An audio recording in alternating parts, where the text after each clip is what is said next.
3, 2, 1. Let's go! Skips is back. I'm your host of the PBE Podcast, Troy Tittlemeyer, and joined by, of course, the sidekick, the man, the co-host, Matt the Skip Scipione. What is going on, man? Dude, not much, man. Not much. What you got going on? Well, I'm just wondering. In life of T-Roy. Oh, gosh. Dude. One thing after another, man. It's all good, right? It's all exciting, expanding into metals and mining and oil and gas thing and, the podcast. Like, all this is really, really cool. But, wow, it takes a toll. You got to manage all that stuff. You got to keep it all, rolling in the right directions. And that's where I spend most of my time. And then the kiddos, man, are you kidding me? Celine, she's basically like a 21-year-old now. I don't know if you've picked up on that. She's just walking around, just like in conversation, like, "Oh yeah, Dad," like, "Oh yeah, are you upset about that?" Like, you're 2.5. You're 2.5. She doesn't know like really what she's asking, but she hears, like, are you okay? Is everything okay, Dad? Is everything okay? And I'm like, wait a minute. Can I get you a cup of coffee? What do you need? Everything's fine. 98% of the time, everything is totally fine. But she'll pick up on the anomalies for sure and be like, "What's going on?" That's awesome, dude. That's awesome. Joe, dude, and how's little JJ doing? Man, he's got thighs like you, dude. He's ready to squat houses too, man. He's going to be a full ride scholarship. Get him in U of A. He might. Hey, he's going to be a big kid. Guaranteed.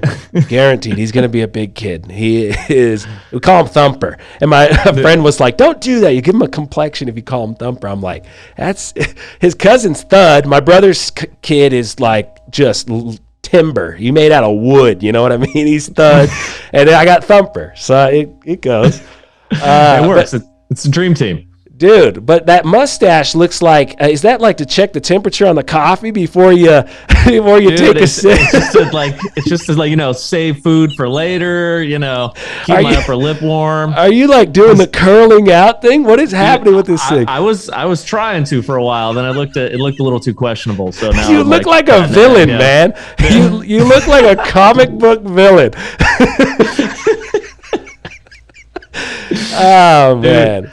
Hey, dude, this is the moment, man. It's that remote work. It's it allows me to grow out a ridiculous mustache. Now that remote work, you're doing like mapping, right? You're doing some engineering mapping stuff. Yeah, as like mapping engineering work for a company that's doing autonomous trucking. So that's like that's the gist of what I do for the time being. Okay. So I help post process data and build out maps that these trucks actually use to follow. Yeah. Wow. It's crazy, man. It's crazy. The technology's come a long way, but it still has like some major things that it needs to, like humps that it needs to get over before it becomes like an actual thing. But I can see it in the next, 5 years being an actual, like, implementing this on the road commercially. Like it's crazy.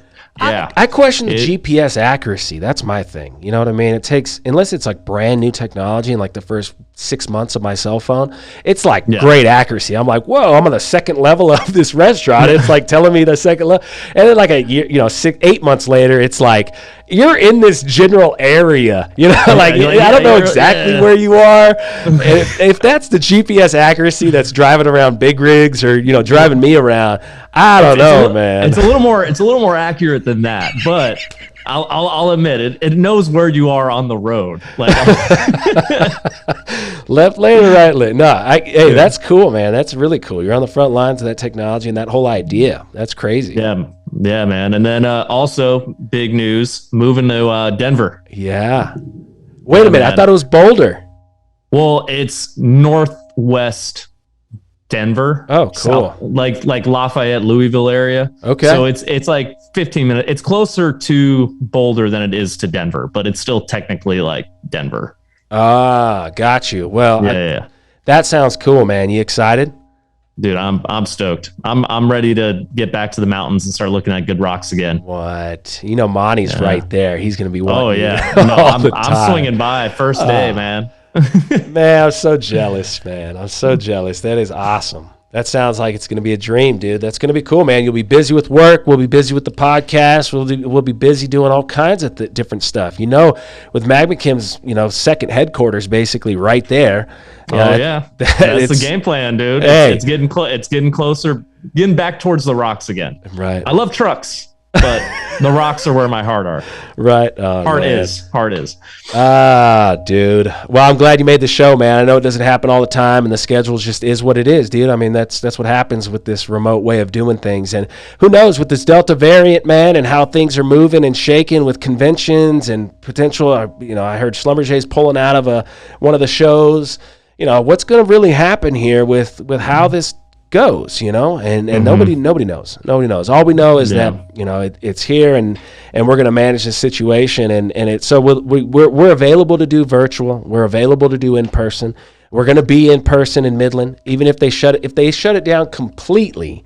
Then we'll do it virtually, right? You'll be from Cali, I'll be here. We'll do that show virtually, but I doubt that's going to happen in Midland, right?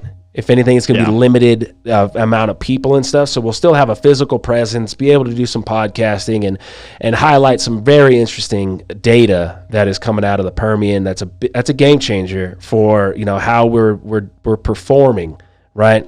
Our performance in oil and gas and getting this fluid out of the ground and this volatiles out of the ground efficiently with less money, that's changing too, and that's getting exciting. And so we're going to be talking all about that, obviously, with those guys, catching up with people out in Midland, man. So I'm looking forward to that. But let's pass the mic, man. Let's talk about this show. We had Justin Bradshaw, Energy Ogre.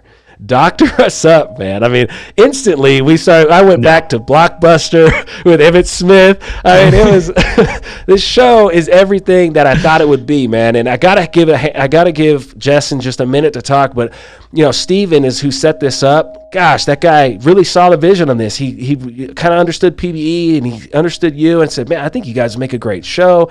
So a shout out to him for reaching out and doing what he does is putting shows together and stuff. That guy's great. It was great to work with. Justin, please introduce yourself and let us know what you thought of this show.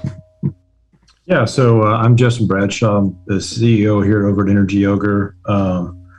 I'd first say I'm just super impressed with Matt's stash. I mean, that is, if I've ever seen a Colorado stash, I mean, when I think of like a dude that's going to be like up, some just, staring off into the distance with my elegant, just manly man stash. I'm like, of course I got to come on this show.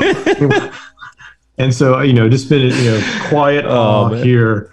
And excitement over the course of the podcast. But no, it's been a ton of fun, spending some time with you guys. And I love this format. I love the format of this being long form and being able to really talk through a lot of these things. Sometimes I wish I had, 2 or 3 hours when I have as much fun as I have, talking to you guys, and feels like I'm not boring anybody, because this is sometimes talking about electricity is about as exciting as going to the dentist.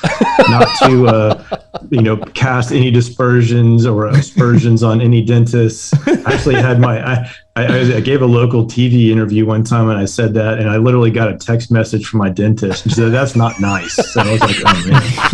So but no, this is tons of fun. Right on.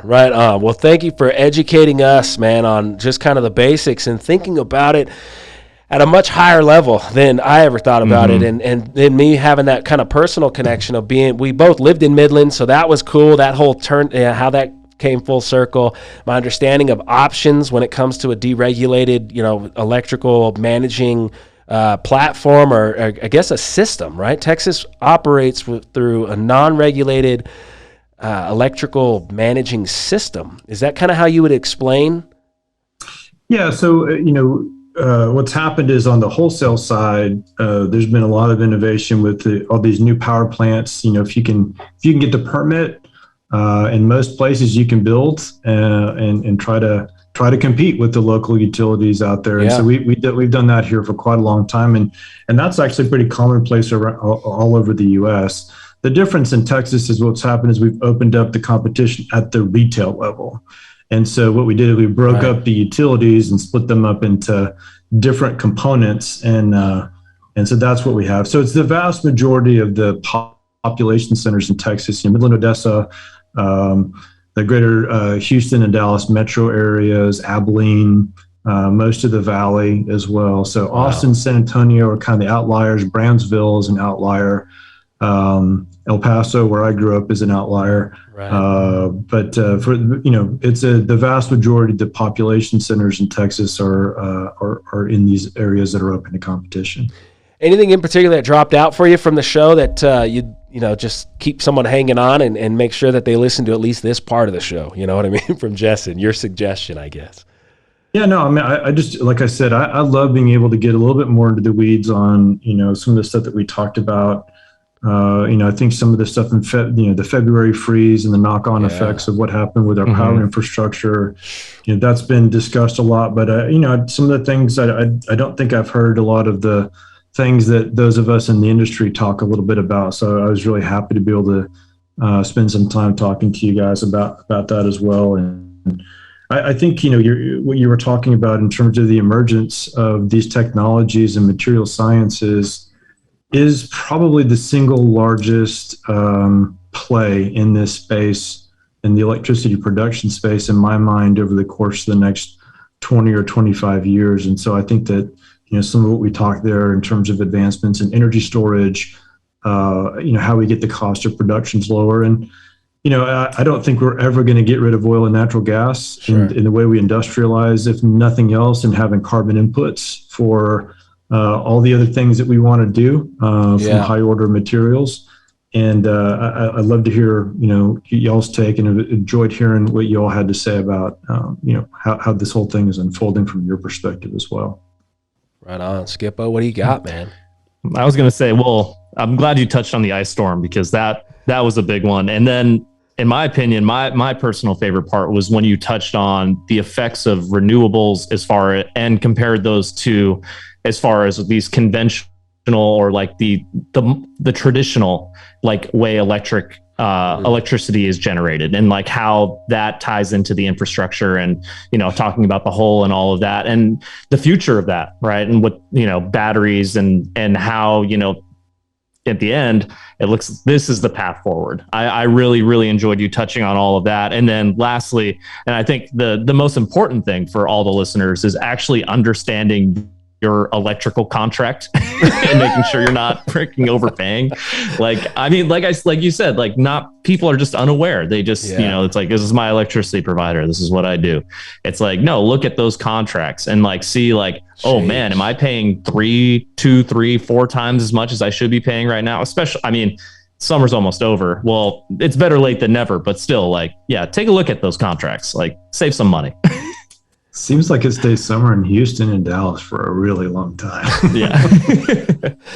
Man, that was 2 great summaries of the whole thing. I'm not going to go long. I think, I learned that Energy Ogre has the ability to really take a look at the complexity of all this thing and really help educate, really help provide tools for people to make their own decisions. At the end of the day, it's real. Everything that you guys do and what you provide a service for is a very real and needed thing. And I'm grateful that I learned about that. I'm grateful at 35, or about to be 35, still 34.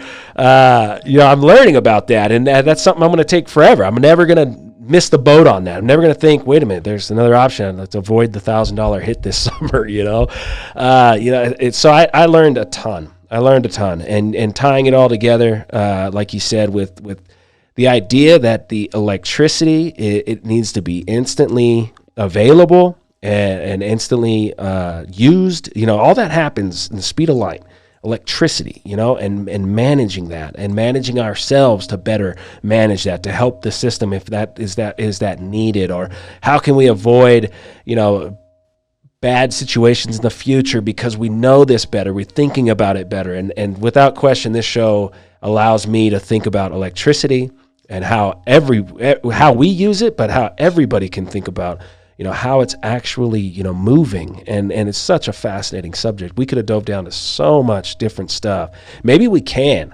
I mean, I really, really enjoyed the conversation. And if it does poke its head back up, to bring somebody, maybe do a panel, maybe have you and some others that really want to talk about it in more detail, yeah, we would engage in that opportunity for sure. Oh yeah.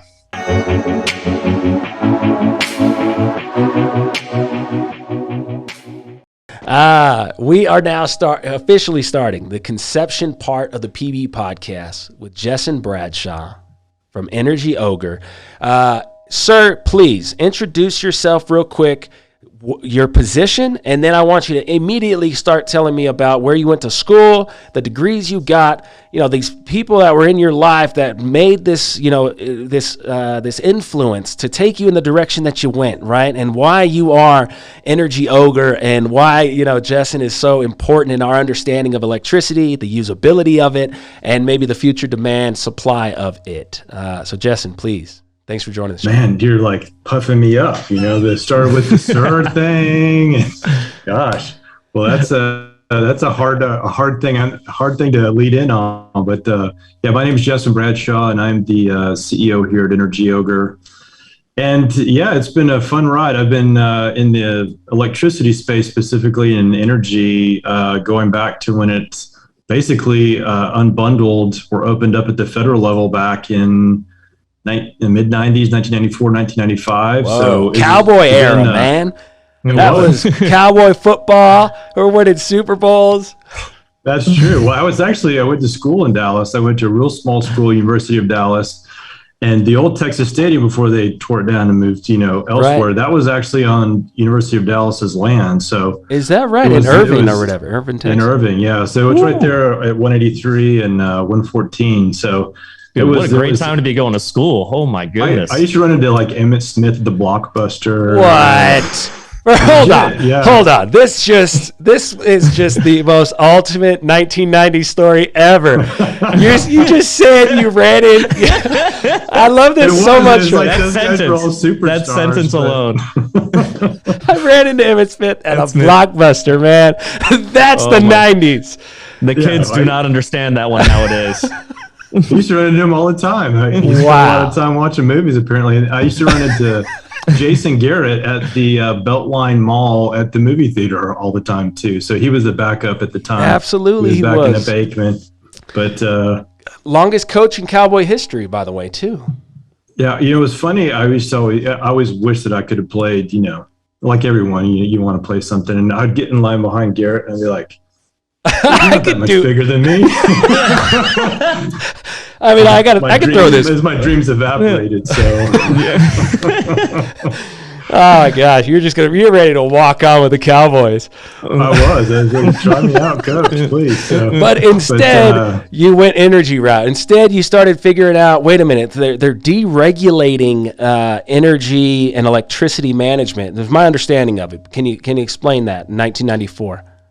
Yeah. So what happened is, we all have experience with some of these industries adding competitive pressure, right? So there's been this ongoing notion of, opening up, deregulating, liberalizing certain, areas of our economy. Like we might be in the younger age, but I can still remember when the airlines opened up. It used to be that people would get all dressed up in their Sunday bests, and it was super expensive to fly cross country. And now folks are in flip-flops and T-shirts, and it's like no big deal. But the costs have come down because, we got kind of we let the free market get in there and figure some of these things out. And, when I was young, it was a long time ago. I remember if you called somebody long distance, your parents would be like all over you, like, who you calling? Because it'd be like, it depends if it was international, like 25 cents a minute or something crazy. Yeah. And so today we don't even think about it. We opened up in the telecom space and liberalized all that, and just a ton of innovation and investment came into that space.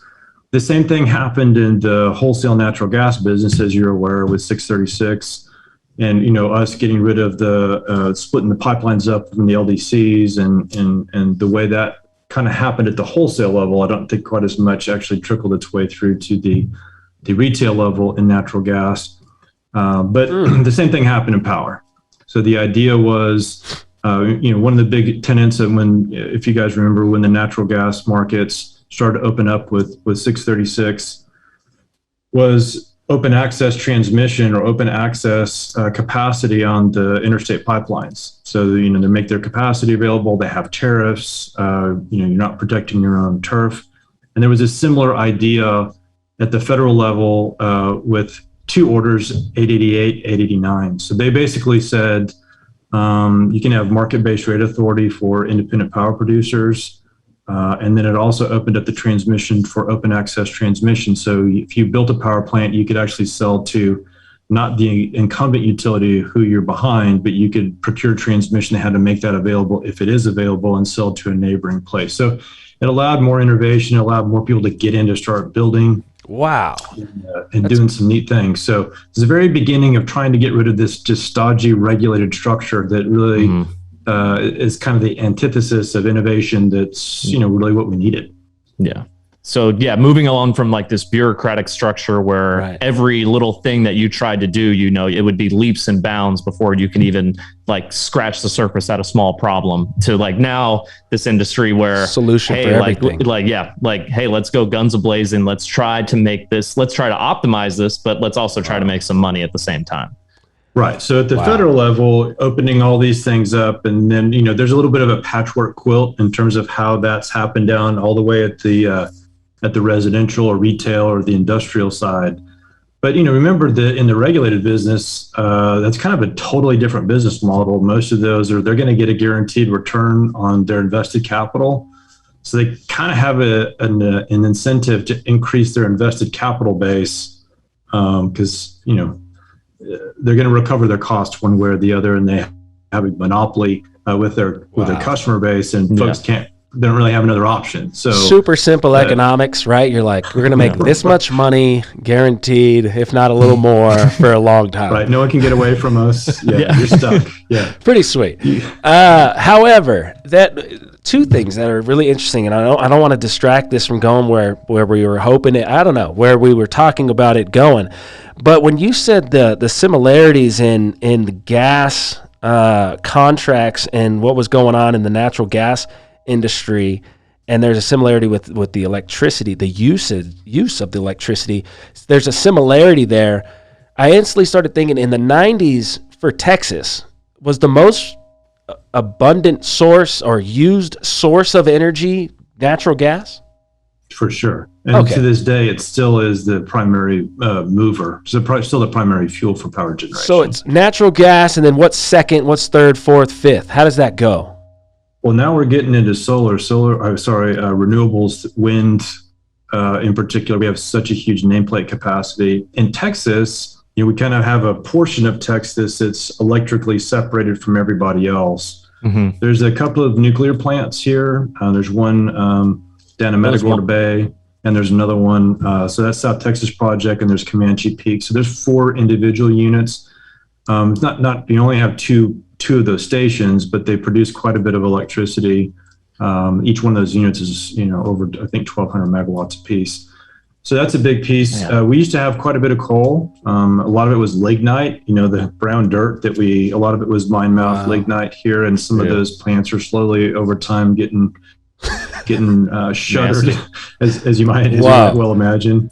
Wow. It's amazing that they can burn that brown dirt, but they sure do. So almost no calorific value associated with it, but I need to get a tour on the brown dirt smelting plant, man. I got to see what that looks like. It'd be insane. These big scoops, like a lot of these plants are mine mouth, so they literally have these like gargantuan building size scoops, and they just like drag them and they pull all this lignite out. It's an amazing thing to see. Gosh, wow! Yeah. All right, let's get away from that. We got plenty of natural gas. Texas obviously has more than enough ability to create the energy it needs daily, right? Is that obvious in the state of Texas? We're not fuel constrained, generally speaking, unless you get to, situation like we had in February where we have wellhead freeze. Yeah, that was what I was going to ask. Yeah, the ice storm. Yeah. Mm-hmm. So, I mean, Texas is not fuel constrained, but, a situation like the ice storm happens. Do you think that's just mismanagement, or what do you think what was the root cause of that from an expert's perspective?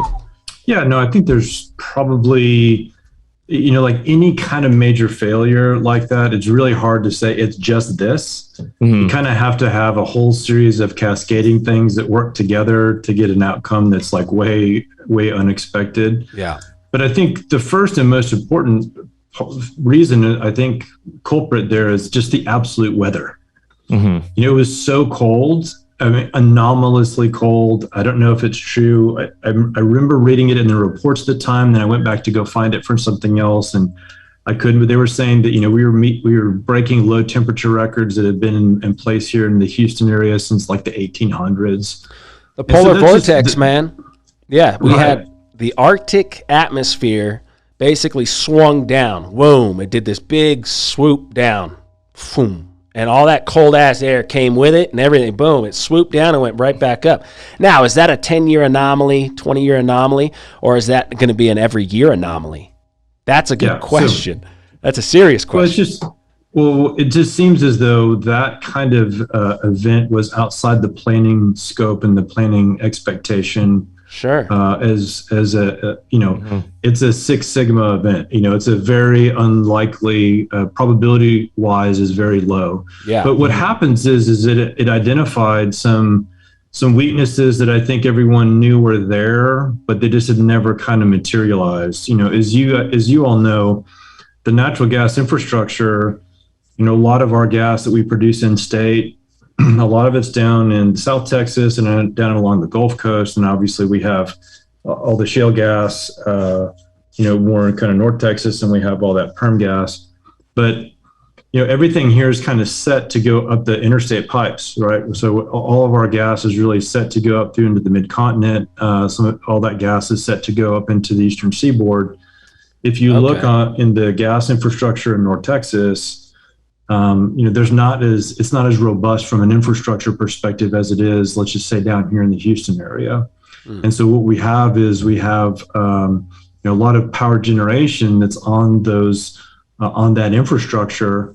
And we have this weird situation where a little bit limited infrastructure. We had wellhead freeze-offs. We had issues associated with folks getting their folks with electric compression, being able to get compression online to be able to inject their gas into the intra and interstates. And so, in North Texas, we had this problem where the natural gas plants, the generation plants, are competing with the heating demand for, the homes.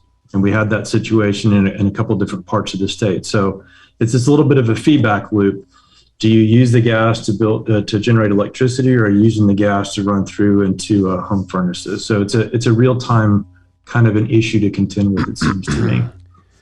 So we've had that issue. I mean, we've seen that in the past. That was very similar to some of the problems that we saw in 2011, where we had some of the rotating blackouts, and it was around the time that the Super Bowl was up in Arlington. If you guys remember that. Is that when the lights went out with the 49ers and Ravens game in the middle of halftime or whatever? Well, I'm not sure if I don't think it was that one. It was rotating, but it was in February, I think, of 2011. So yeah, it was right around playing that time. the Super Bowl in Arlington in 2011? No, that was Mercedes-Benz Stadium in New Orleans. Got it. Damn it. Thanks, Google. Thank you, Google. But so we have that, and then we have the weird situation here too, where the Public Utilities Commission of Texas has oversight over the electricity infrastructure. So they tell the power plants what to do, but they don't regulate the natural gas business here. The Railroad Commission regulates the natural gas business. And so there is a little bit of a regulatory gap as well, where what's critical infrastructure on the one side, it's if you're a natural gas producer and your electric compression is not designated as a critical resource, you get it interrupted. Well, then all of a sudden, all your supply can't make its way, into the transportation infrastructure. So there needs to be better coordination. I think there's going to be a lot of lessons learned out of all this stuff. But I'm sure there'll be books and written and studies till the cows come home.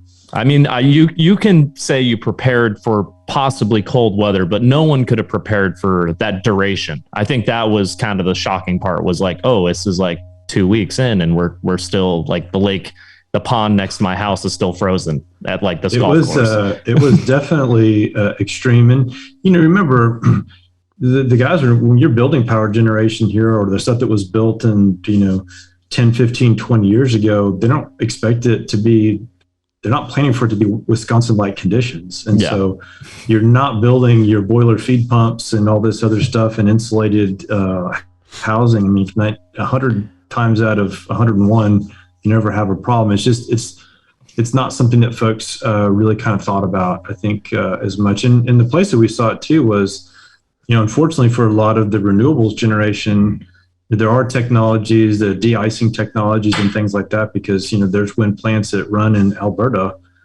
in February without any problems, because they're set up to do that. And most of the guys that built the wind here in Texas, the developers of those wind projects, didn't build any of that winterization into their stuff either. So it's, kind of across the board for everybody. But I will say, I think I'm hoping that there's some attention spent on how the local wires companies actually went through the process of rotating customers, because it was very disorderly from the outside looking in. There's some better use of technology that they probably should have thought about ahead of time that can use. That's already at their fingertips. I got a wild story for you, I think. Okay, so I do something stupid as a geologist. I decide that I'm going to get in the oil and gas business and start an oil and gas company. I did that outside of San Antonio. So then I go, well, better go put my nose on this thing to figure out what's really going on this lease. I live in Arizona. I don't live in Texas. I go, all right, Dad, you're retired. You got a box van full of tools, some beds. I said, we're loading up. I need your help. Let's go take a look at these wells. Let's go take a look at this lease. It was the week of the freeze. We got into Midland on ice, stayed the night there, left on ice through San Antonio, somehow unscathed, as I'm sliding literally down the interstate, wheels locked up, following a big rig doing the same thing. It was gnarly. And I'm like, me and my dad are on walkie-talkies. I'm like, I'm sorry, Dad. I really didn't know I was going to put you through this kind of stress. But anyway, we got through it. We fought through it. Our Airbnb was right next to Lackland Air Force Base. And that's the only reason we actually had power the whole time. Everywhere else was losing power. It was all random. It was weird. And so we would go out, try to get groceries. It was chaos. And it was literally an ice skating rink. Like ice skating rink, dude. The cars, everybody moved on ice. It was crazy. And the Burger King line had 50 cars in it. It was crazy. But what happened after the freeze, because we were there through it all, thick and thin. We got through it, got to the lease. It was like thermofrost. It was crazy. I mean, I was dealing with just chaos. And a couple weeks later, we get the power figured out. CPS comes out to give us our power, right? We get CPS primary lines, get electrical to the well. So the wells pump on timers. Very important. They finally come out after all this freeze. And this guy's an older gentleman and clearly experienced. And he's just like taking a breather with us, basically. And my dad asks him, because I'm in the middle of trenching the lines, keeping the well. My dad stops and goes, hey, how was that freeze? What happened there? And he just unloads the clip and tells us his insight of being on the boots on the ground. And he said that the chaos in the rolling blackouts on why they couldn't figure out what's actually out of power because of damage versus what's actually out of power because someone purposely turned it off to save the infrastructure was a supercomputer that was running an algorithm, and they lost control of the algorithm is what he claimed. They lost control of what it was doing, and it just started doing it. And they all stood back, and power was going off here, it was going on there, and they didn't know how it was making that decision, but they knew the algorithm was trying to save the system. Run it so you don't blow the system. If we overload, we got to do this, and they let the algorithm did it. It did it, but they didn't know. So they were taking phone calls of things that were damaged, actually, because the weather caused damages, and people going, the power's out. Why is the power out? And they're chickens with their head cut off. They're going to places and going, it's turned off because the machine's turning it off, people. I have no control here. He said there was crowds in the street. What's going on? Well, it's true, because we're just, I think we take for granted in the U.S., it's almost always on. I mean, right. I can think of in the in 26 years I've been in this business, I can think of 2 localized blackouts in the eastern U.S. I can think of 2 total blackouts in the western United States. This issue in Texas, and then the one we had rotating blackouts in 2011. That's not a whole lot when you go to other places in the world where it's amazingly difficult to keep the lights on with the reliability and more importantly on the cost-effective basis like we do. Wow. It's an unbelievably challenging job. And it's an amazing feat of technology and engineering that it's like you're literally keeping like 1,000 plates spinning at the same time, and it's not only can they not fall, they can't wobble. So it's wow. It's this amazing kind of thing that happens. And for most people, like it's, hey man, I just want to turn the lights on and just make sure it works. Yeah. So yeah. Wow, what an interesting anomaly. Do you think that story's pretty true as far as like his understanding on the inside was like, yeah, this thing was just turning things off and we didn't control it. And we didn't know why it was making those decisions or when. They lost communication to the controllers and the algorithm was just running internally and they were just kind of dealing with the response. Do you think that's true? I don't know how. So the way this all came down is that ERCOT is a state grid operator, and at least as I understand it. And what happened is they're responsible for the overall reliability. And so they're saying, hey, these power plants we're getting calls. These guys are not able to come up, or these ones are coming down. And so what they did is they went out to the local wire. Every area has a wires company that's responsible for like delivery to the meter. Mm-hmm. And so they basically told each one of these areas, like in North Texas, Encore is the transmission distribution service provider. Here in Houston, that company is CenterPoint. City Public Service of San Antonio is a municipal utility, so they're their own thing. Wow. Austin Energy is its own thing. But they told each of them how much load they had to shed. And so it's up to those companies to figure out how they're going to do that. They just got to get there. And so, I don't know how CPS, how those guys actually met their requirements from a load shed perspective. In the old days, if you ever went into these control rooms, it looks almost like, mission control for NASA, but especially before we split the whole thing up, right? So you'd have all the power plants and there's all these little spots and there's red lines and green lines. And it's like this huge, it literally looks like mission control, right? And what they see is they've got the transmission infrastructure, then there's another separate line that has the distribution infrastructure, what lines are working. And so in the old days, if we were needing to isolate or we had a problem like that, they would say, okay, I need to open up this particular circuit on distribution. I'm going to black out everything downstream of here. So it happened at kind of the tree branch level, if that makes sense.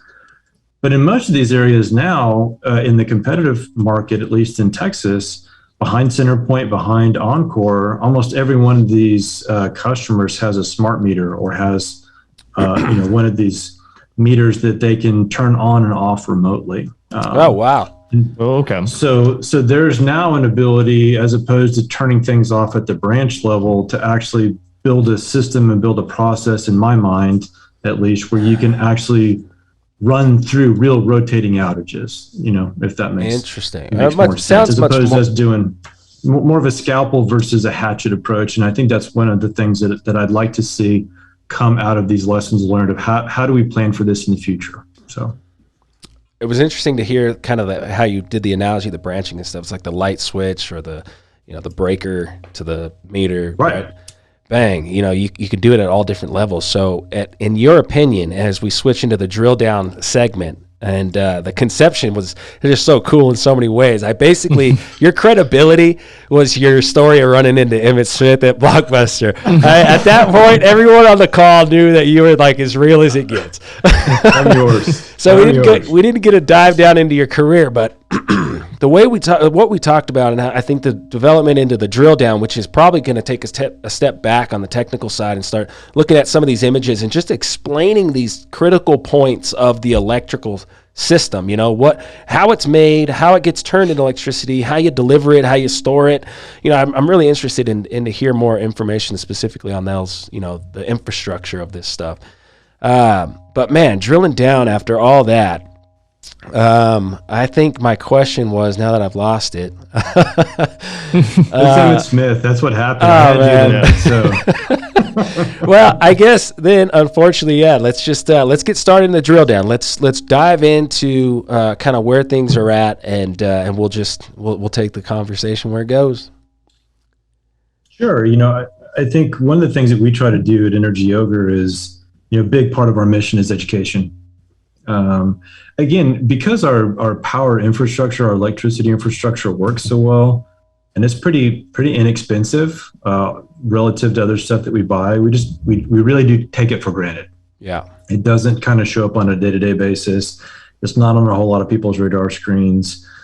I know there's people in all different parts of the country that listen to this, and some of those areas might have retail competition, and some other areas may not. But think about like in your neck of the woods with APS. Let's say that all of a sudden, tomorrow, the legislature there and the governor signs a deregulation bill, and there's 30 different providers of electricity that you can choose from at your house, and some of them want to offer you free nights and weekends, and some of them want to offer you a solar plan, and some of them want to offer you free with a Nest. There's just all these different plans, and so what we saw here is that we are almost 20 years post deregulation.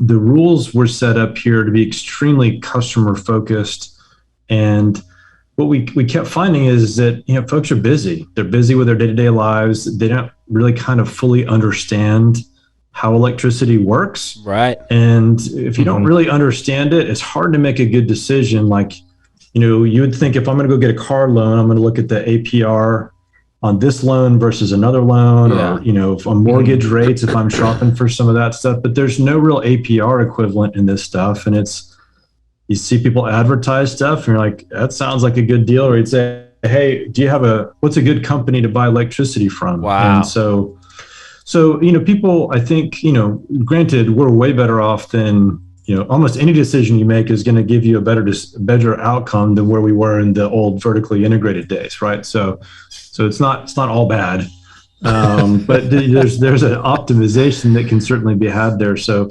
that's what this business is all about, is for us to really try to manage our customers' house like they're our own house, and let them get their time back. So it's important.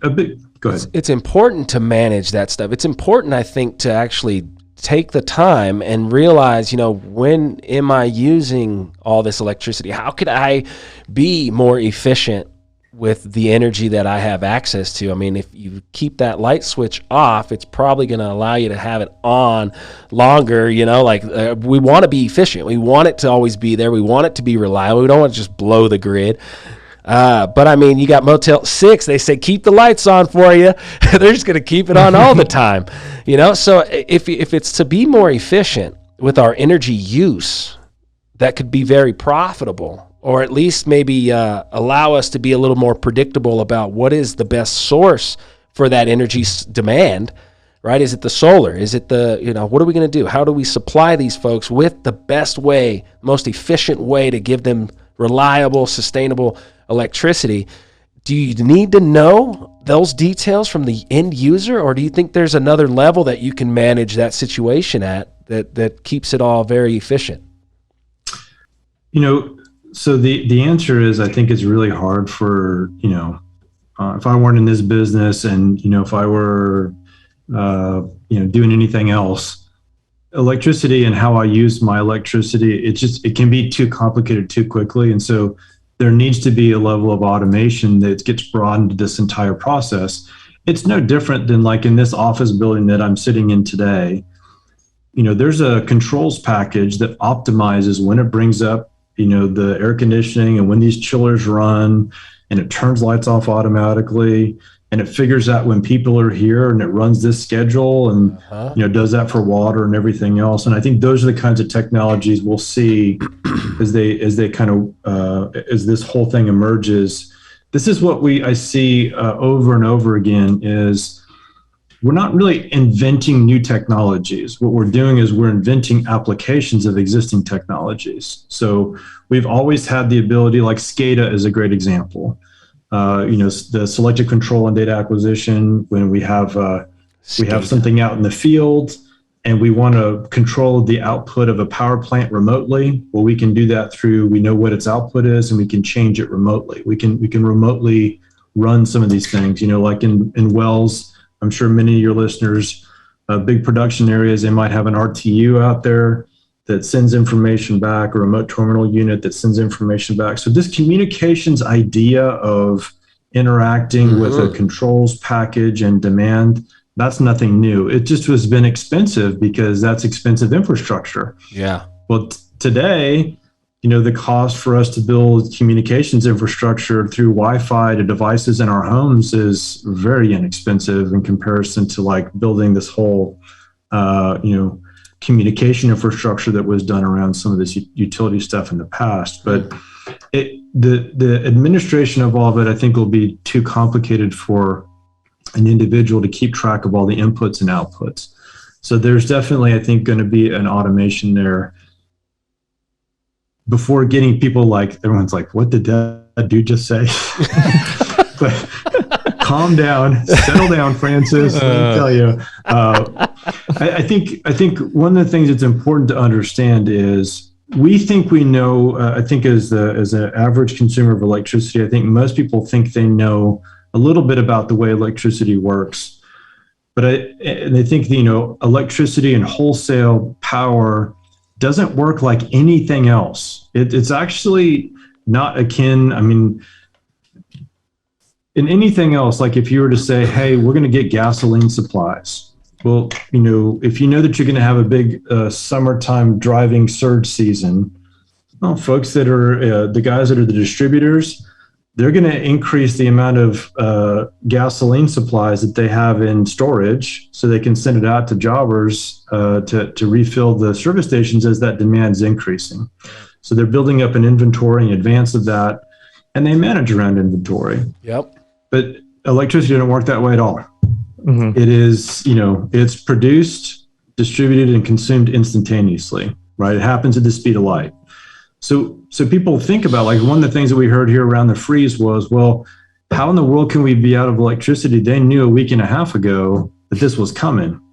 Well, we can't store it up, and we can't build a power plant in a week and a half, and we can't drill new wells. So some of it just is, it kind of is what it is. It happens to you, and you have to manage around this the best that you can. So that's one of the places I think people get a little confused is this is the ultimate real-time balancing type act. It's a high wire act that occurs, constantly. And so this is why the automations and us taking our efficiency to the next level is going to be really important, especially as we're adding more renewable energy into the equation, that it doesn't produce it when you're asking it to produce. It produces what it's available to produce in response to, how the sun's shining, how the wind is blowing, how much water you have behind the dam. So, it presents a lot of challenges. They're not these one size fits all solutions. Right. Not to cut you off, Justin, but I've always wondered this myself, just like you said, because electricity, it's created and consumed almost instantaneously. So you always have to, in my mind, this is how I think it works as someone who's not an expert at all. Sure. You need to create more than the demand, just in case there's a spike in the demand. Sure. How much energy on a day-to-day basis is lost? I know that could just be not quantifiable at all, but sure. If this nuclear plant, like you were saying, is producing this many mega however many watts of energy a day, and only part of it is being consumed, so how much is actually being lost from percentage wise, because it's not being automated. Whoa, and we're not as efficient. Right. So it doesn't quite work that way. It's close. Okay. So what happens is actually you can't overproduce electricity, or the frequency would go high. Okay. So you actually are always producing plus or minus exactly what's needed. But the way you build the reserves, it's theoretically, insane. If you turn on your light switch, some power plant somewhere or all of them are moving a tiny little bit to accommodate that change in supply. There's a little bit of buffer that happens around frequency, but they're trying to maintain 60 cycles. That's the standard of what we do here in the US. That's insane. But you're right. There has to be a reserve. You have to be able to instantaneously pick up the demand that's needed.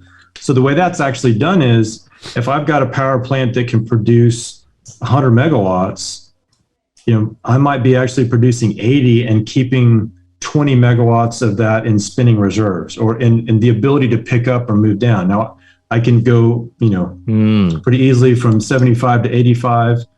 So we have swing capacity on the power plants that are online.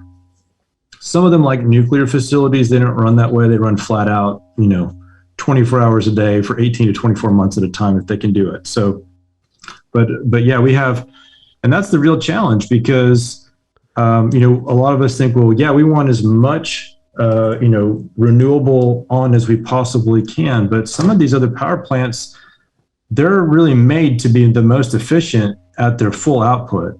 So if we're forcing them to back down, to 70% load, or we're forcing them to back down to 65%, well, they're not as efficient. They start to waste fuel. No kidding. Yeah. And so this, making a hole for some of these other renewables, there's actually an incremental cost associated with doing that. Making a hole. How did that concept's just driving me crazy right now. We backed off the thing that was there, reliable, it's good to go. It can do this much, it's efficient, it's built to run this way. We said, now let's back that off, that ability to do that, so we can provide an opportunity to provide an opportunity for the renewable. No. What are you calling it? Sorry to interrupt. No. Their fuel is free.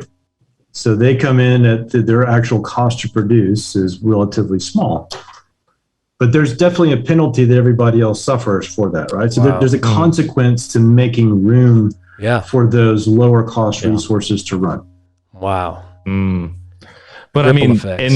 in turn, right? I mean, there is now like this hole, like you said, but now that just is another opportunity to optimize that resource for the most part, right? It's just instead of making this work as like, not like more a synergistic relationship. I guess that's what I'm trying to get at. Right. Yeah. So, at the end of the day, historically, what we had was we had a lot of power plants that, have a predictable ability to generate electricity. We know what they can produce on a maximum basis. We know how many hours it takes them to get from cold to hot. If I push the button, how long does it take till they're producing megawatts for me? We know how much they can swing around. And so we have a pretty good idea of what our supply situation, we have a relatively non-volatile supply scenario, and demand can be all over the place. We can expect it to be super hot today, rain comes through, and all of a sudden demand evaporates. We could have it be another situation where, we expected rain to come through, it didn't. Loads really go way higher than what we thought there were. So we've always had this volatility around the load side of the equation, and every utility everywhere deals with the change to their expectation. Now what's happened with us putting a lot more renewable capacity into the systems, and in places like Texas, where it's a very large percentage of our installed capacity, well, now we've introduced supply side volatility into that equation as well. So we used to have, much more predictable supply, and we're adding very low variable cost, new unpredictable supply or less predictable supply. And it just puts more pressure on the traditional power plants, because they've got to make up for, some of the changes in predictability of the other supply resources, but they also have to make up for some of the unpredictability in the demand side as well, like they always have. Well, what do you think the effect of all this rain is on Houston? You're getting pounded on right now, it looks like and sounds like. What kind of stress is that you're feeling in Houston right now? Well, we, generally speaking, we're better off having slightly lower loads than it's easier for us to manage having to produce less electricity than having to produce more than we can. So that's that tends to be. You'd love for it to come through exactly as you expected it, but it's a little bit easier to manage having loads come in lower. But yeah, it definitely starts to swing around on things. Today, we have a tremendous amount of wind capacity, way higher than normal as well. So now we have to accommodate lower demand, higher wind output. The rest of the traditional, the combined cycle fleet have to be able to manage around, what those guys are producing. So it's just more operational difficulty. And what it really means is, I think, I hear a lot that, people talk about renewables as, hey, we could go straight renewables today. It's just a failure of imagination, or it's a willingness to do it. But that's not really reality.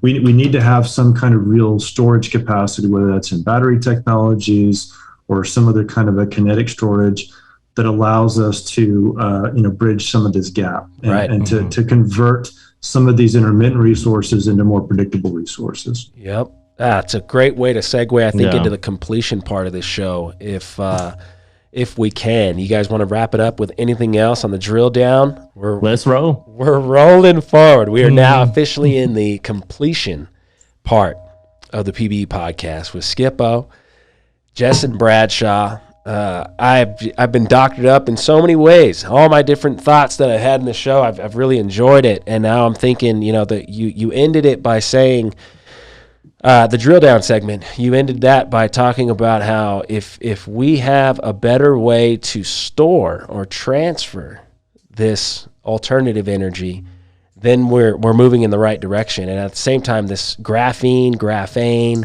and this superhero of battery technology is starting to surface. We're starting to really better understand this thing, and we're starting to find deposits of it where we had a lot of it. And it can replace potentially lithium or something like that, right? The battery technology could actually advance at incredible 10x, the abilities of this stuff. It's incredible. It's really, really interesting stuff. Graphene, how that works. Only 2D, two-dimensional structured mineral that we have on the planet that we know of. It wasn't discovered until 2007. It moves energy faster than ever. It's an atom-thick structure instead of a three-dimension, kind of like going through a styrofoam or something like that. So it's just incredible to think about. So we have something going on here. Our investment to throttle back on the nuclear or the natural gas and open up this void to let some alternative ideas in here and to start working towards, can you have a zero fuel energy? I like the way you put that, zero fuel energy. Now, the amount of fuel that goes into actually making the components, that's a different story. Different story. Yeah. You're talking about, you're not filling up with gas at a gas can. You know what I mean? Like, there's no fuel going into it. It's just the sun and the wind. Got it. I like that. From that point moving forward, and this idea that we might have this material that can get a lot better at storing and transferring electricity.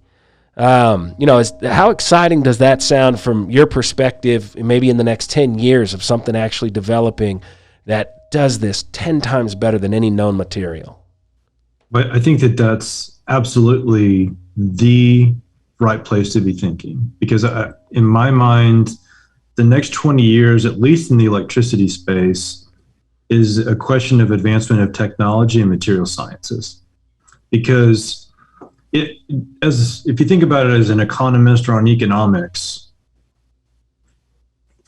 solar, wind, these other types of technologies, they have a small cost. They may have a major maintenance accrual per megawatt hour that they produce, but their fuel is free. So it kind of looks like telecommunications, where the cost to provide data transfer is almost nothing because all the investment was in the capital up front. Wow. So it seems to me that in the long run, what should happen is that these renewable technologies, in conjunction with some kind of an energy storage ability, those should win, because it's a function of as you get economies of scale in building those things, you have massive advancements in material sciences that increase the efficiency of producing those power plants, or those solar panels, or those wind farms, or that tidal generation, or whatever that is. If you can harvest this energy for free, then there's no variable cost. You're not dealing with a fuel aspect to it. It's exclusively the capital cost of building it. And the and operations. as we get better and better at that, we get better materials and better things. It should win. It should always be cheaper than pulling coal out of the ground. At some point, it should get to a point where that's much more efficient. It'll win on economics. Yeah. But I think it places a huge importance on continuing to really focus time and effort on material sciences and the advancements of these technologies, the application of these in practicality. So, I mean, that's where I think this whole thing is going, at least in the electricity space in the next 20 or 25 years, is it's going to be kind of a race to how do we store energy at the local level? Okay, so maybe we have a lot of volatility. We want to keep doing it the way we're doing it. Well, we can solve that by storing electricity on the grid scale, or we can start by figuring out how to make people use electricity a little bit different, and maybe they have some storage capacity on site, and they can handle swings. They can make up what they need to make up for some periods of time, and there's a lot of ways I think this can get solved where it's a function of the economics winning, and that's the exciting thing is that right now. That's exactly, we're kind of creating the environment where innovation will win. That's one of the things I love about energy is, I was doing some back of the envelope. I think in 2020, if my math is right, I think that in the US, we spent somewhere between $400 and $500 billion on electricity in 2020. So if you can just get a little bit more efficient, you find a better mousetrap. There's a lot, even if you found 1% efficiency, 0.5%, 0.1%. That's right. You're talking about hundreds of millions of dollars. And as long as we make the doors open where we really foster innovation. Wow. I think it's an amazing time. Wow. You get me excited about Energy Ogre. You're getting me excited about what you got, what you did, what you created. Did you create this? It's like a way to, you did? We did. Yeah. I kind of came up with the idea. This is one of the things that I had learned. I don't think that we were sort of smarter than the average bearer. What it was is there was a problem that consumers were confused. Every other thing that people were doing in this space makes more money than what we're doing. And, no one ever really wanted to fully align themselves as a fiduciary for the consuming public. And so it was a hard technological challenge for us to build all the computation infrastructure to do all this.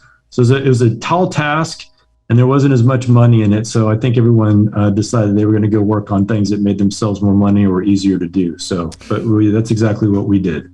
It's really cool. It's really cool. What I want to do, actually, if you don't mind, is play your doodly on your website that explains what Energy Ogre is. I want to play it for Skit so he really understands, what you're delivering. But before I play the video, I wanted just a quick elevator pitch from you. What is it exactly that you want people to understand when they go to your website? It's everyone, I think, can get a little bit overwhelmed with all the different choices. I mean, there's over 130 different registered providers in our market, and at any given time there might be 2,000 or 3,000 different plans. And so every one of our customers, because everyone's metered their own house, they all use electricity different than everybody else. Even if you're in a master plan community and you have the exact same model as your next door neighbor, you're going to use power differently. And so that means that, it's a very high likelihood that the right plan, the right solution out of hundreds or thousands of different opportunities, yours is going to be slightly different than the next one. So that's what we're there to do, is to just fix it, take care of it, make it as simple as we can, allow our members to get the full value out of the competitive market. And that's what we're trying to do on a day in and day out basis. Okay. All right, here we go. Roll it back. We all use electricity every single day. It's an essential part of our lives, and in Texas, we have the freedom to choose from many providers and plans. But with all these choices, why do we seem to get slammed? Look at that guy. That's me. Your rate may be too high due to hidden fees, complex offers, and can skyrocket when your contract ends. Some electricity providers count on this. Energy Ogre is breaking this cycle and avoiding these traps for our members. Our systems actively monitor thousands of offers on the market and find the one that best meets your needs. With your preferences in mind, we enroll you in the correct plan with the best renewal cycle and maximum savings. We stay on the lookout for new offers and rates for your account every day after. Energy Ogre will let you know if it's a smart decision to leave an existing contract early, even factoring in potential cancellation charges. Wow. We are only paid by our members, which means our sole priority is you. Our prices and processes are transparent. For a low monthly fee that's far less than the money you save, you always know that you're getting a fair deal at a fair price. We keep your information private, safe, and secure. Energy Ogre is the beginning of a simple, successful electricity buying experience with a satisfaction guarantee. Thank goodness we found you. Let's start saving right now. Man. I just realized something. I honestly just realized something. So an old training partner of mine, we were discussing this because his contract ended. And I don't know if he had Ambit or I forgot what provider he had, but his electricity bill just skyrocketed. And my old powerlifting coach actually recommended Energy Ogre. What? Hey. Yeah, I'm not kidding. I'm not kidding. I am not kidding. Jesse. And and then he got his new contract and he was saving a ton of money. I don't know what he was in one of those deals where like after the first year, the rates, I don't know if they like doubled or tripled, but it was something absurd. And it's just, if you're not aware and cognizant of it, it's just like you get trapped. All of a sudden you turn your AC on and like the next month it's, you're paying like $200-$300. It's just absurd. That's when people find it. What happens is they get to the summertime and it's, out of sight, out of mind, that, it's going straight to your credit card. You never even see a bill. And then you look at it and you're like, wait, what? So you use twice as much electricity and you pay twice as much on a very, your cost per kilowatt hour double. Mm-hmm. So, but it's very obvious, and we use a lot more in Texas electricity than most of the other parts of the country. But it's no different than, should you look at your car insurance, or all of us have optimization to do with these other things. Your cable, are you in the right cellular telephone plan? We just get busy working on other things, and for us, we decided to put our stake in the ground on helping people around their electricity plan. Mm-hmm. But love to hear that. Yeah, that was awesome to hear. That was awesome. I would like watching the video. I was just like, I know this. I know this 100%. And that was it. Yeah, my old training partner, he looked at Energy Ogre because he was getting totally gouged on his electricity bill at the time. He was about to squat somebody's house because he was so pissed. Yeah, and he's just like, I friggin' paid. I don't know how much it was. I remember whatever number he said, it was like everyone in the room was like, how much did you just pay? Wow. Like, granted, Midland, Texas summer, it's like, over triple digits, like, 15 to 20 days out of the month, but like, still, like, it was absurd. What is like the challenge, I guess, as kind of running the business? Is it getting people to really sit down and tell you kind of how they use their energy and understanding what their needs are? Or how do you, what's the challenges, or, I don't know, what's interesting about the business? Yeah. So, no, that's a great question. So I'll tell you what the biggest challenge that I can think of so far is, like, when we first got started, no one ever helped anybody as their agent buy electricity. Like, it just wasn't a thing. So you're providing a service that nobody's ever heard of before. It's like, you've heard of a stockbroker that's going to help you with your investments, and they just take care of it for you. Of course, people are now much more educated. Resources are, people are using full service brokers anymore. Yeah, but Reddit. It's the same kind of thing. You're turning over to a fiduciary, someone to handle these things for you. Just no one had ever done it before, and so people are just didn't understand what we were doing, and so we were providing a service nobody had ever heard of before. We didn't have any brand recognition as Energy Ogre. And then, to step in as a fiduciary for you, we got to collect a bunch of personal information about you to help administer your needs. Yeah. And so, I'm sure more than a few people thought that they might have been talking to some Nigerian prince somewhere or something. Yeah. So it was a slow way to get started. But the good news is so many people can use so much help. We were able to help save so much money for people that just didn't understand it. Like there's a lot of people that still think that one of the local providers here in Houston is the utility and everybody else is a middleman or something like that, which is just totally not true. So there's a lot of misinformation. People obviously get concerned about monkeying with their electricity service. So some people don't want to mess with it. Wow. But they don't really realize that they're paying, twice what they should, or 30-40% more than what they should. So amazing. You have those stats. You have the ability to contact people and just talk to them logically about the situation. And look, I'm just here to educate and let you know you probably can get some savings if you're interested. And I mean, how many people you do 100 of those calls? I think there's high probability at a greater number of people will be like, I'm interested. I didn't even know this existed, right? And now, right. I mean, the sales speak for themselves, right? I mean, you guys are doing good, huh? Yeah. Well, personally, I'm not a social media person, so you probably won't find me anywhere, not even on LinkedIn. But I will say that social media has been great for us because what it's allowed our customers to share their experiences with their friends and families and neighbors. And so that's really where our business has all grown. It's all been word of mouth, for the most part. So we found that if we mass market advertise, it just gets lost in the sea of all these electricity providers promising stuff that they, all over the place. And people have kind of started to tune out on that. But, you're right. If I can get someone's attention for 30 seconds, 2 minutes, or if I can direct them to my website with a bunch of free resources that they could do at their leisure to tell them, you don't have to let me do it, but let me show you where you are versus where you should be. And even if I'm not doing it for you, you need to do something.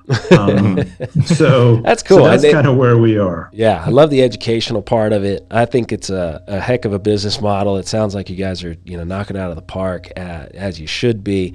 So we're rooting for you, man. That's awesome. I'll definitely stay in touch with Energy Ogre. I don't know if I can do anything with my oil and gas lease down there, but I need all the help I can get.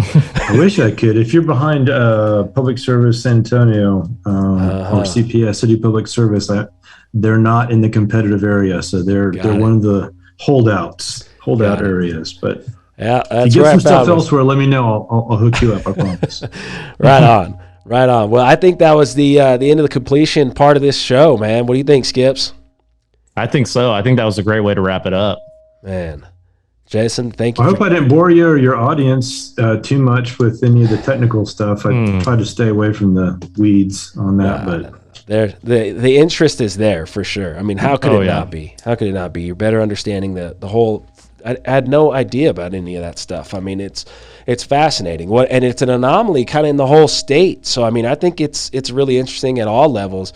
What you're doing and what you actually know, your knowledge base of what's going on here. I think that's very unfamiliar. So I got really lucky because, I started on the wholesale side. So I was running our trading business 100 million years ago. I was at Dynegy, or the predecessor company to Dynegy. And, we were one of the larger energy merchant companies. And so I had trading in Texas, day ahead. And then I got, control of all the South and Southeast trading desk. And then eventually we got fuels. I had our power plants, about, half of our power generation I had under my direct purview. So I was really kind of a wholesale person, and retail is never on my radar screen. But when I started the next company, the one before this one, when we started managing third parties' assets, we had all these little small retail electricity providers that started. And, those guys, some of them were great salespeople, but they didn't understand how to procure efficiently their wholesale power. They didn't really weren't great about projecting their demand, forecasting their own demand. Like the question you all asked me earlier, like how do you do that? Yeah, they weren't very good at it, and so there just weren't wholesale subject matter experts. And so we started, bringing some of those tools because honestly, managing wholesale load is the opposite side of the coin of managing power generation. It's the same thing. They work hand in glove. And over the years, we just ended up getting more and more involved in the retail business, so much so that we started owning them. We started owning some of these retail electricity providers. And so I got a really good amount of insight on that side of the business.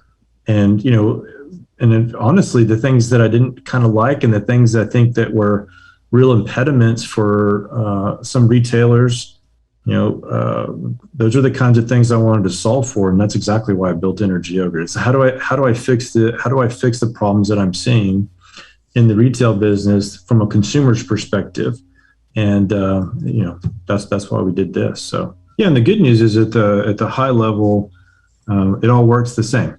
So the stuff that we're talking about, the way the wholesale market works, or how power plants go up and down.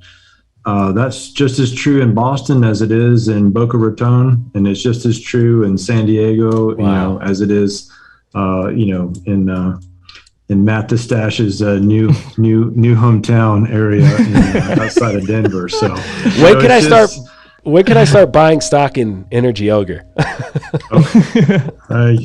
I don't know. We're still. I still enjoy the anonymity of being a small family-owned company. I'll get you on board. So man, if all the states start unregulating and all of a sudden the people got a lot more I think you fill a huge niche and a huge hole that needs to be. Well, we're trying. We're really focused on the demand management, demand response side, because that doesn't matter if you're in a regulated or a deregulated area. Wow. I think there's some real value associated with that. So that's getting pretty much my full attention over at Energy Ogre these days. Right on. Jessen, thank you for joining us. I've really enjoyed it. Thank you. Yeah, me too. Tons of fun.